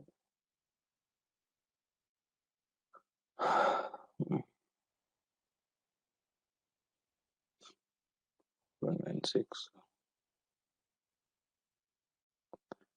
into 10⁻³ by 1.05 into 1.96।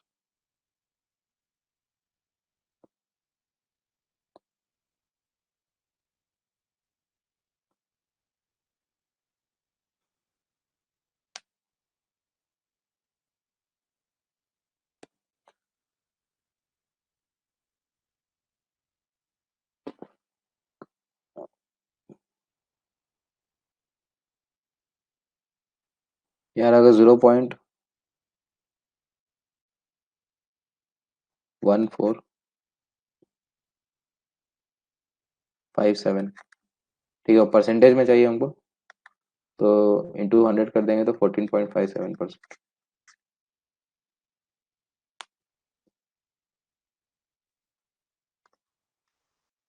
ठीक है, इसका आंसर रेंज 14.25 से 14.65 है।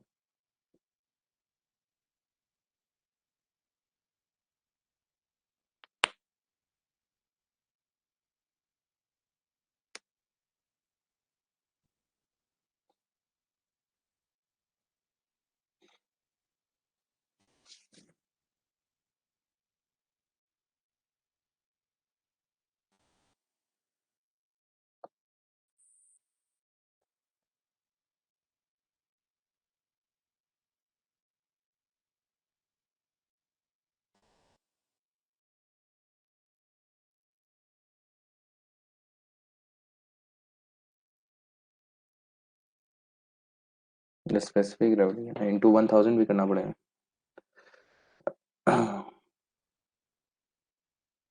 रो ब्राइन, रो ब्राइन नहीं, जी ब्राइन दिया हुआ है ना, स्पेसिफिक ग्रेविटी दिया हुआ है, तो रो ब्राइन क्या हो जाएगा? G brine into density of water. ठीक है, तो ये 1050 हो जाएगा, 1050।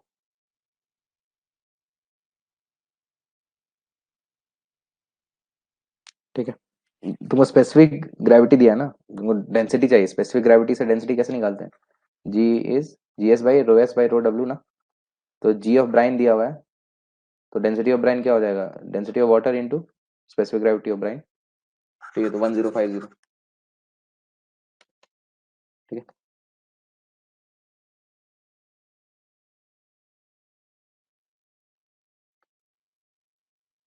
ठीक है, नेक्स्ट क्वेश्चन पे आते हैं। इसका मतलब इस क्वेश्चन का तोड़ वही है कि जो सैचुरेटिंग इन ब्राइन लिखा है, तो इस बात सैचुरेटिंग पे ध्यान देना है। ठीक है, वॉल्यूम जो वॉइस का वॉल्यूम है उसमें सिर्फ ब्राइन है। ठीक है, नेक्स्ट क्वेश्चन ये भी क्लास में किया हुआ है, स्लोप स्टेबिलिटी का है, chapter 10 slope stability. Factor of safety बताना है तुमको।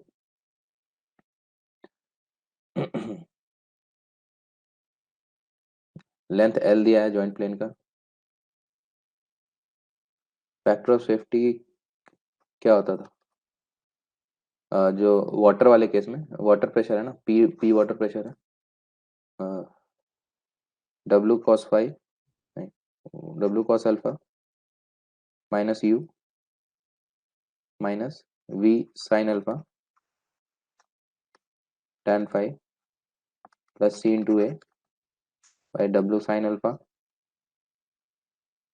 Plus V sine alpha, V cos alpha.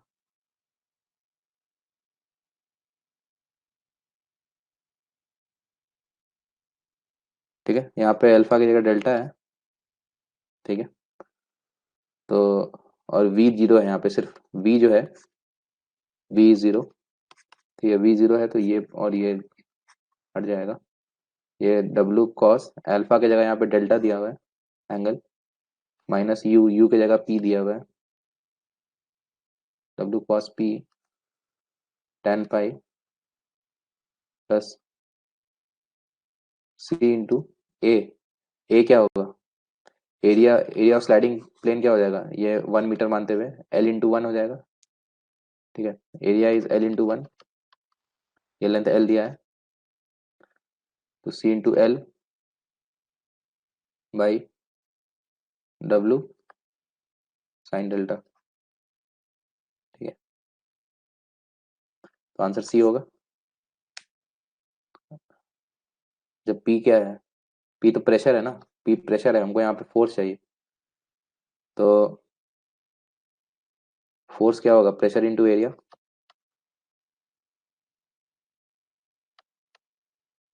ठीक है, प्रेशर पी दिया है, ये पी प्रेशर, और एरिया क्या है, एरिया एल इंटू वन, तो पी एल। ठीक है, पी एल, एल पी।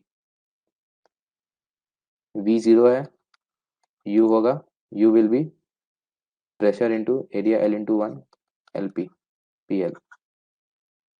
ठीक है, तो आंसर सी है, ये क्लास में किए हुए हैं।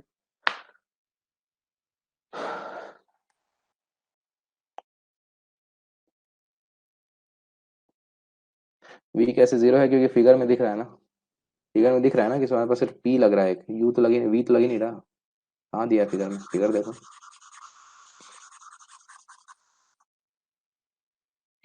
वाटर प्रेशर सिर्फ पी एक्ट कर रहा है, वो भी नॉर्मल। ठीक है, कोई इधर की तरफ फोर्स नहीं है।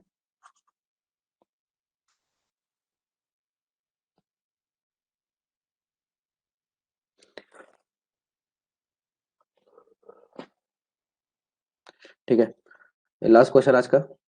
ये chapter 6 rock mass failure, correct नहीं, रॉक मास फेलियर किसका है, ये चैप्टर चैप्टर 3 का है, ट्राई एक्सेल टेस्टिंग का क्वेश्चन है। ठीक है, तो ट्राई एक्सेल टेस्टिंग में सिग्मा वन को क्या बोलते हैं, sigma one is C not by T naught, sigma three plus C naught. ठीक है, where C naught is UCS sigma C two C cos five by one minus sine five, and T not is two C cos five by one plus sine five, C N five. Question and fraction angle C और five ही बताना है तुमको। तो ये दोनों equations को compare करो, तो यहाँ से सी नॉट बाई टी नॉट तुम्हारा 3 है, और सी नॉट है तुम्हारा 50। ठीक है, तो C not by T not is 3, तो C not by T not क्या हो जाएगा, one two C cos five one minus sine five by two C cos five by one plus sine five, यानी one plus sine five by one minus sine five is 3। तो यहाँ से solve करेंगे इसको, तो one plus sine five is three minus three sine five. ठीक है, sign five इधर आएगा, थ्री माइनस वन इधर जाएगा, तो five is sine inverse 2/4, 1/2, 30 degree. ठीक है। 30 डिग्री आ गया। और क्या निकालना है? सी निकालना है। तो 2c cos 5, C0 50 दिया है, तो 2c cos 30 degree by 1 - sin 30 degree is 50। तो यहाँ से सी आ जाएगा 50 × 1 - 1/2, 50/1/2/2 × cos 30, 2 × cos 30 √3/2, ये 14.43 आएगा। ठीक है, आंसर होगा ए। आसान क्वेश्चन हम लोग क्लास में बनाए हुए हैं। ठीक है, तो ये तो हमारा 2013 और 14 का हो गया PYQs।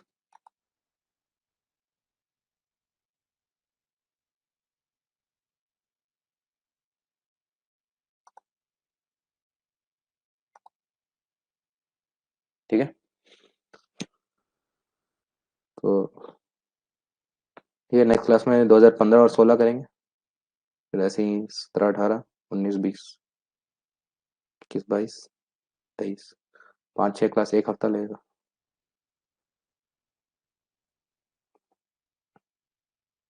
ठीक है। Thank you. कुछ को कुछ पूछना है तो जल्दी पूछ सकता है।